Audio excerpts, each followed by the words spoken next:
What's up, guys? A first-timer tonight Oof. on Sports Tonight, ANF Plus. Emily Gagnon here with Alan Devlin, who loves the NBA. Yes, Like, yes. how much? It's a pleasure to be here, and a whole lot. And in fact, when I heard we were talking about basketball, and more basketball, I had to jump on. Had to jump on and make it happen. So here we are. And boy, has it been a good playoff so far this year. It has been phenomenal, Emily. We're going to start off with probably the series you want to talk about the most. So just so whoever's watching us or listening to us right now, just to give you a little bit of context, I myself have never heard Alan speak about LeBron James, but from what I hear, he definitely thinks he's the king. He really has a big crush on LBJ. So now I'll be able to hear it for the first time in person. Is this like real life? We're going to talk about the Lakers Warriors, but you are like all in on him? Oh, yeah. That's the reason that I became a basketball fan back in like 2006, 2007, so a little bit after his rookie season.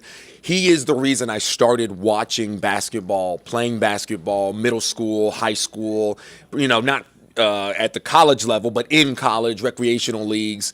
He's the king. He's the GOAT. He's the chosen one. And I think anybody that wants to debate with me about that can see me in the parking lot. We might actually have to do that. But first, let's talk about the series, and I'll get back to LBJ in a second. Gotcha. Warriors blown out. I watched this game. Absolutely blown out in Game 3. One thing they don't want to do tonight is go down 3-1 because that's going to be very ugly. Obviously, you're pulling for the Lakers. But let's talk about the matchup a little bit more. How do you feel entering this game and try to not be like so biased here. Do you feel like the Lakers are going to win tonight, or do you think the Warriors will pull it off? And the Warriors have plenty of experience in this. Absolutely. And I honestly said going into this series that the Warriors, even though they were the lower seed when they were playing the Kings, were the scarier team. I think they are the better team between those two. And so no matter what hole you put the Warriors in, they can always shoot themselves out of it. And that's the worst part about cheering against the Golden State Warriors. So tonight with Game 4, Lakers up 2-1 in Los Angeles, I do think that the Lakers are going to win tonight. And that is my unbiased opinion. Okay. I think that even though it's an even-numbered game and we've got that Anthony Davis roller coaster over the entire playoffs so far, I think he's going to turn it around. They're going to get a W, and they will go up 3-1 and then go back to Golden State because I think they recognize that losing tonight in Game 4, tying the series, and then going to San Francisco is going to be trouble in a big way for the Los Angeles Lakers. I think before the series started, I said Lakers in 6, and I believe the Lakers will win. You really thought the Lakers were going to win before the series started? I went as soon as they got the matchup with the Warriors. Although the Warriors are a scary team and anything can happen, I predicted Lakers in 6, and I also gave a list of who wins each game. Through 3 games, I'm accurate as of now, and I'm tied with that dog on Twitter that's also been accurately predicting this series, as if you guys have seen it or not. But I have the Lakers winning tonight. I have the Warriors winning Game 5. But we'll see what happens. We'll see what happens. I mean, you like to think that because the Lakers are at home, you got to take care of home court. 4-0 at home, undefeated at home this postseason. So you're feeling good about that. Anthony Davis, though, I think 2 games out of 3 with a double-double. Mm-hmm. He's showing up to play. 25 points, 13 rebounds in their last game. So right now he's looking real dangerous to me. And obviously at this time of the year, like when you get hot, that's who's going to win, right? Yeah, exactly. And go ahead. I'm sorry. No. I mean that's. You're right. Yeah, Anthony Davis is. I think he's the X factor for this team. If he plays well, everyone else is going to do what they're supposed to do. But we've seen him not play well, and we see what happens with the Lakers. But hopefully, he can pull it out tonight. And it is nice. I will say I'm not like an end-all be-all like LBJ fan, but for LeBron James, it's been nice to watch what I feel like is like a resurgence of like domination. You probably have thought that he has never lost that. But for me, I just feel like it's been nice to see him in this postseason. I just feel like he's playing with extra umph. Can you at least like maybe agree with a little bit of that? Yeah, no, I definitely do. I think he sees the light at the end of the tunnel. I think we all do. As far as his career goes, he's 37, turns 38 this year, I think. Turns 39 or 38 this year. And as great as he is now, he is slowing down. it sucks to say as a LeBron James fan, but he is slowing down. And I think he knows he's only got a few more years worth of an actual title. I think, look, he wants to, he said his 3 to 4. He said his goal is to play with his son, right? Yep. So his son has to go through a year of college, just declared for the Trojans, USC. Yeah. So that gives us at least one more year with LeBron. And he's not going to retire before his son gets to the league. His son is projected to go in the first round. He'll probably get there, especially when your dad is LeBron James. So I think we'll have at least 2 more years with LeBron, one without Bronny, one with Bronny. And unfortunately, LeBron might decide after playing with Bronny, depending on how that year goes, he might retire. I don't know. So we might not have LeBron in 2026. We'll see what happens. But you're right, but Emily. we have him now. We have him now. You're right. He is definitely playing better. And he's playing with like I just said extra but like fire in his belly. Yeah. And it has been awesome because in the league, in the NBA, you want to see your superstars playing like that. And I've missed that from him. Yeah. And when the Lakers aren't in contention, like I just don't feel like it feels right. Yeah. So right now we're where we need to be. I definitely thought the Warriors would beat the Lakers in this series. So unlike you, yes, I'm going with the guys who've done it before. But we'll see. Listen, the Warriors and Sacramento, that was a tough series. And they had to play 7 whole games. And this one might get pushed to 7 games too, even though you I hope probably not, are but predicting that. Yeah. You're probably thinking 6 games. I'm hoping 6. Yeah, so that's tough to play those long series and draw them out. But I definitely had Steph Curry and the guys getting it done. Because like you said, you brought up a really good point. When the Warriors' backs are against the wall, they somehow pull it off. Yeah, every time. They're super dangerous, and they're super dangerous, downtown. They can make those shots. So we'll see what happens. But tonight, that game starts at 10 o'clock. It's a late one. I assume you'll be watching it. I will. I'm on air at 10. I get off at 11. It'll be right around halftime, and that will be the rest of my night watching that game. All right, let's move on. Celtics, 76ers. That series. Yeah. I see you, Miles. One of our producers, Miles. He's got his. I got to talk to Miles after this. You know I'm coming. Hands on his head. He is just torn up. This series right now, 2-2, all evened out. I like it because I love close series, and I have no dog in the fight here. So I'm just looking for some good basketball. The 76ers won Game 4 by a single point overtime, 116-115. That's why Miles is crying. He really thought Boston would get that one done, but that wasn't the case, right? So did you watch that game, Alan? I did. Last night. I did, yeah. No, incredible game. Incredible game. I think...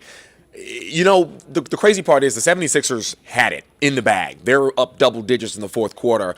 And Jason Tatum, I think, maybe had 2 points in the first half. He was very quiet. And it's like, he's falling apart. This game is over. And if he's going to act like this in big moments, what are you going to do? Showed right back up in the second half, almost single-handedly brought them back in it. And then you look at that last-second Marcus Smart wide open three-pointer, which would have won the game. He missed. You can't blame him for it. You can't make them all. In those moments, you want the ball to be in your best player's hand. JT had it, passed it, should have passed it. Marcus should have hit that shot. You go into the fourth quarter, and it's back and forth the whole time. I think both teams had some pretty costly turnovers all through that game. It was sloppy basketball. It was really sloppy. It was a sloppy fourth quarter, and I really couldn't tell. There was never any real momentum swing outside of that P.J. Tucker and one. When he got that to go, it gave life to the 76ers. And then what you have is James Harden, who was getting played by Jaylen Brown. Jaylen Brown decided to double team Embiid there in the paint on that last second shot, and then Harden knocks open a wide open three, and then Philly goes up by a point, which is insane to think that you would leave James Harden wide open in OT when you're already winning the game. But what happened, Miles? What happened? Why are you leaving my man Harden open like that, bro? Like, what's going on? Mistakes were made. And I know Alan's going to get on you here. Oh, yeah. It's coming. I'm coming. So are you ready to predict who you think is taking this series, or are you just saying, like, this is a good one, we're living for this, and we'll wait and see? So, like you, I don't have a dog in the fight, so I'm just watching. I'm way more passionate about the Western Conference this year, obviously, because my team is in the Western Conference. That, yeah. But I think they've split so far, but they've also split each other's home courts so far. So they're 2-2, but it doesn't feel like it's 2-2 because Boston's beating Philly and Philly's beating Boston in Boston. It's a dogfight. It really is a dogfight, and you don't have any one team that is just completely dominating the other so far. You've got close games, you've got close calls, you've got X factor moments. I still would say Boston wins this I'm series. with you on that. Yeah, I would say Boston wins the series. Calm down, Miles. I think Embiid really showed some weakness yesterday, because Al Horford had him locked up for like the entire fourth quarter. Al Horford shut him down with 3 or 4 blocks on what would have been MVP go-ahead game-tying buckets. You can't get shut down by Al Horford in the fourth quarter like that and expect to beat the Celtics. It's just not going to happen. I'm with you on that. It's back at Boston tomorrow, by the way.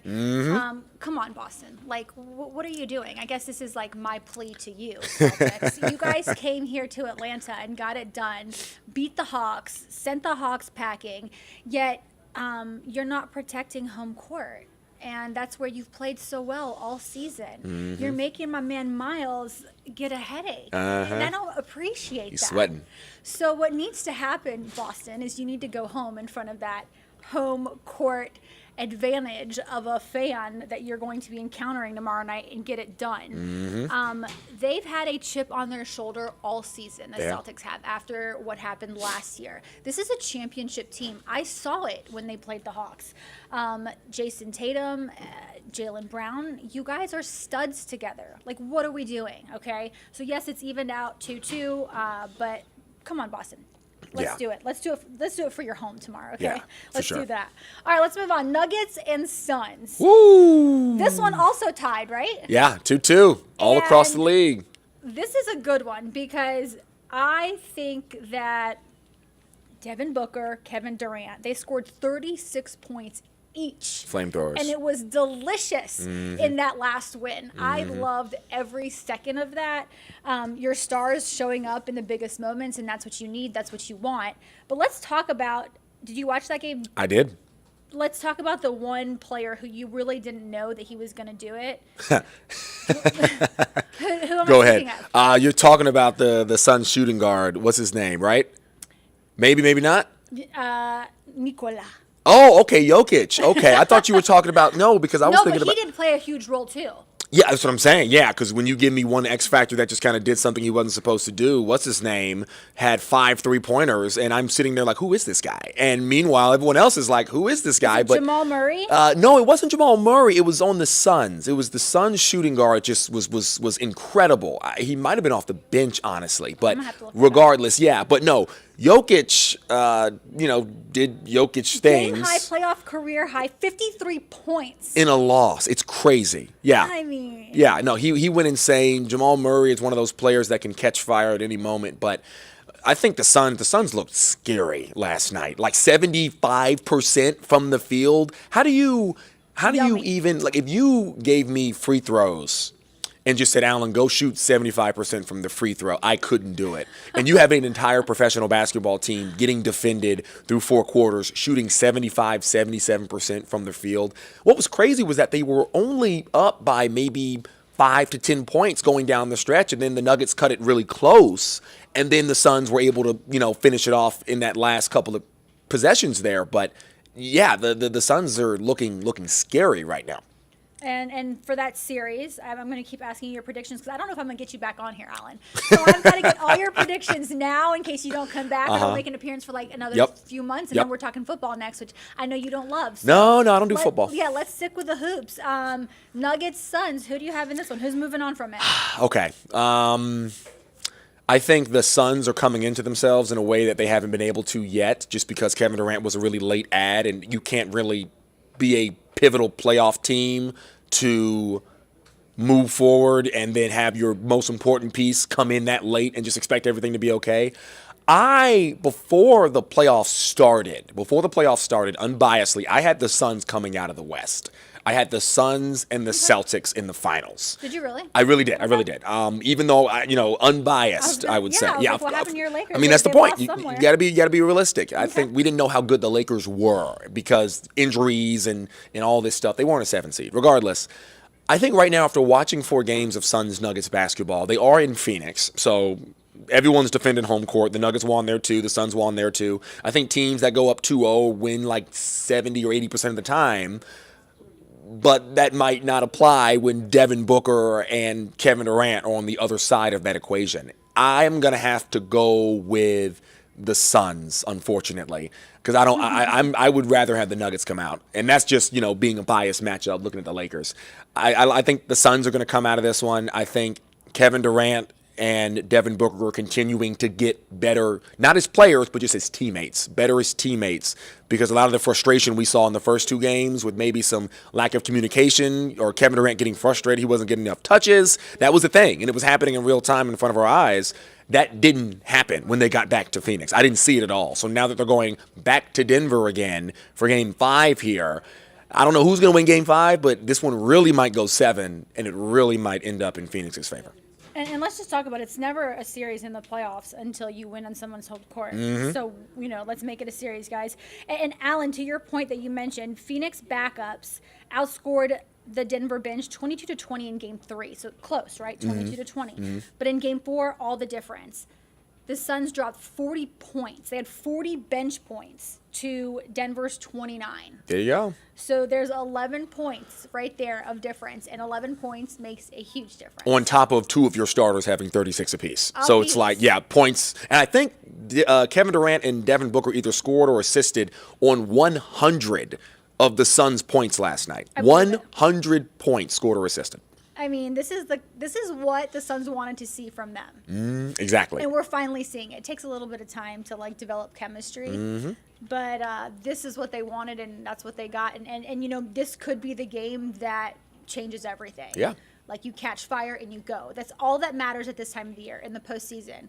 You get hot and you keep playing, and that's what happened to the Hawks 2 years ago during their Eastern Conference Finals run. They caught fire and just never cooled off. So that was a cool experience here 2 years ago, but unfortunately we're gonna have to wait a little bit longer until the Hawks do some stuff. Heat next. And I'm loving the Heat during the playoffs right now. I feel like they're Heat a la last season. They're so mad that they got bounced out by the Celtics last year, and so I just think that they're playing with a huge chip on their shoulders, kind of like what Boston's doing. But the Heat are coming out of nowhere because nobody ever thought the Heat would be where they are right now. Absolutely not. I think if Giannis doesn't get injured like that, they aren't where they are, but it doesn't matter anymore. They beat the Bucks with Giannis on the floor a couple of times to secure that series, and now they're up 2-1. They're up 2-1 on the Knicks, right? I believe so. They are up. Leading the Knicks right 2-1. now, and the Knicks are the 5 seed. So, the Knicks beat the Cavs. So, yeah, obviously, Jimmy Butler and the Heat showed that they're supposed to be here. And I low-key want a 2020 bubble rematch because, Lakers took it that year, and all you get is, it's a bubble, it's the bubble. So if the Lakers come out of the West and the Heat come out of the East, even though it's 3 years later, it wasn't too much of a fluke. But, no, I like the way that the Heat are playing. They are hungry. They always play like they are the underdog, either whether they are or not. This year, they definitely are as an 8 seed, sneaking in after losing the first play-in game and barely getting out of the second one.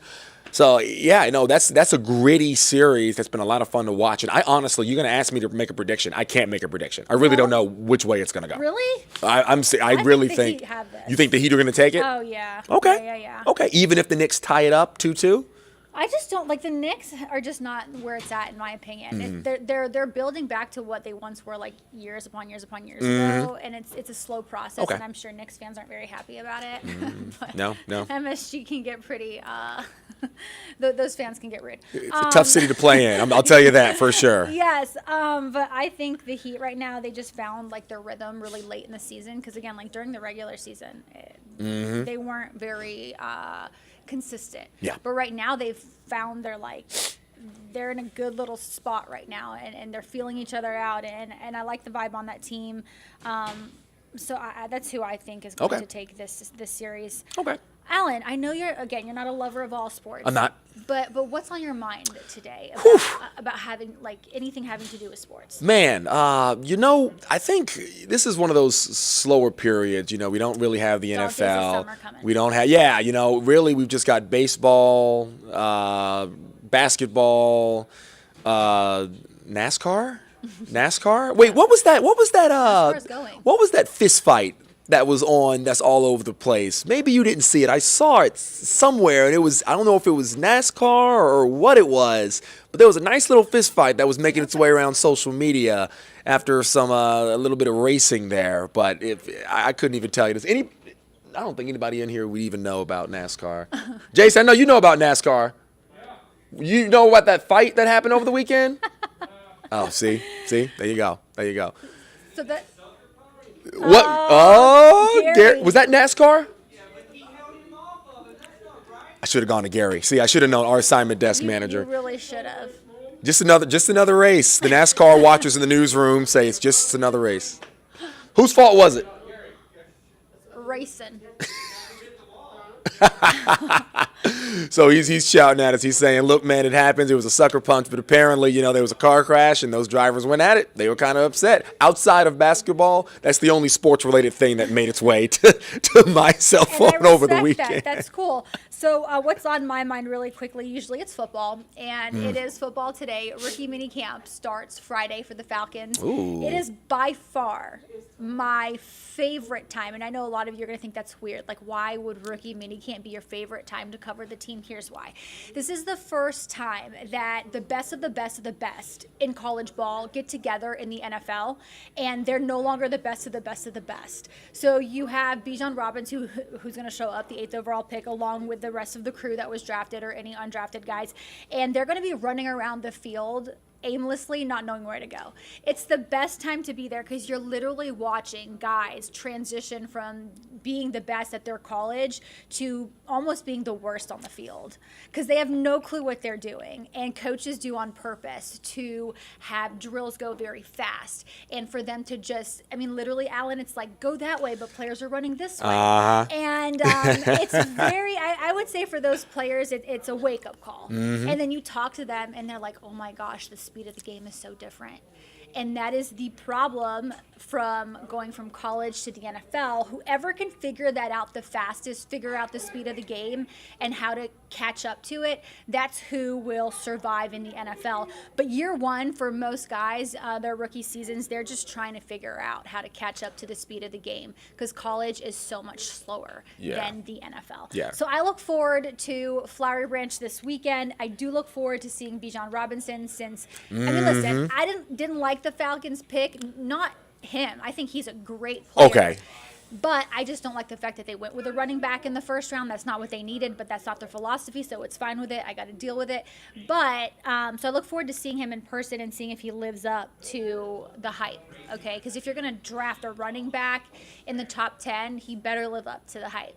But yeah, I'm looking forward to it. And Matthew Bergeron, who I've talked about before, Alan, he is the offensive lineman they drafted out of Syracuse in the second round. They moved up to get him. He's from Canada, has only played 4 years in the U.S.